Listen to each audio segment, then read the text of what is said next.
Goeiemôre almal, dis Dinsdagoggend, dit is die 15de April, jaar 2025 en dit is 'n lieflike dag deur Abba geskenk aan ieder en elkeen van ons. My naam is Sonja Gerber, vandag gaan ons 'n bietjie gesels oor teleurstelling. Om tussen mense te leef, te studeer of te werk, om bloot te leef is om aan teleurstelling blootgestel te word. Daaraan kan jy nie ontkom nie, selfs al gaan bly jy alleen op 'n eiland. Iemand het een keer geskryf dat teleurstelling die sout is wat ons nodig het om die lewe teen smakeloosheid te beskerm, want anders sou 'n lewe gevul met voorspelbare voorspoed vervelend geraak het. God is in ons teleurstelling by ons. In plaas daarvan dat ons moedeloos word, mag ons maar op hom vertrou, dat hy ook ons teleurstelling sal gebruik om sy werk in ons lewe te voltooi. Die Here stel nooit teleur nie. Halleluja. Kom ons lees hier vandag Psalm 34, ons gaan verse 6, 19 en 20 lees. Hulle het hom aangesien en gestraal van vreugde en hulle aangesig hoef nie rooi van skaamte te word nie. Halleluja. Die Here is naby die wat gebroken is van hart en hy verlos die wat verslae is van gees. Menigvuldig is die teëspoede van die regverdige, maar uit hulle almal red die Here hom. Halleluja.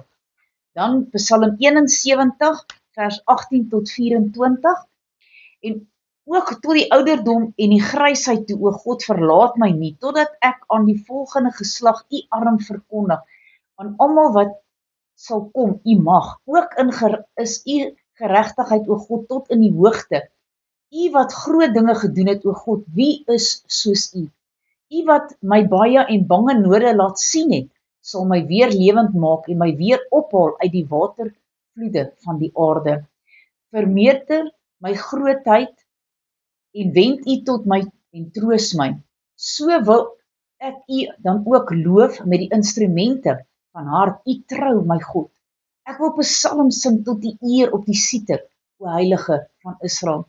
My lippe sal jubel en psalm sing tot u eer en my siel wat u verlos het. Ook sal my tong u geregtigheid die hele dag prys, want hulle het beskaamd gestaan, want hulle wat my ongeluk soek, het rooi van skaamte geword. Jesaja 50 vers 7 tot 11. Maar die Here help my, daarom kom ek nie in die skande nie. Daarom het ek my aangesig gemaak soos 'n keisteen, en ek weet dat ek nie beskaamd sal staan nie. Dit is Jesus wat hier praat. Hy is naby my om my reg te verskaf. Wie wil met my 'n regsaak begin? Laat ons saam optree. Wie is my teeparty? Laat hom nader kom na my toe. Kyk, die Here help my. Wie is dit wat my kan veroordeel? Kyk, hulle sal almal versluit soos 'n kleed. Die mot sal hulle eet. Wie is daar onder julle wat die Here vrees? Wat na die stem van sy knegt luister, wat in duisternisse wandel en geen ligstraal sien nie. Laat hy vertrou op die naam van die Here en die steun op sy God. Kyk, julle almal het wat 'n vuur aansteek, wat julle met vuurpyle omgord, wandel in die vlam van julle vuur en onder die vuurpyle wat julle aangesteek het, van my hand het dit oorgekom, in smart sal julle neerlê. Kom ons bid saam.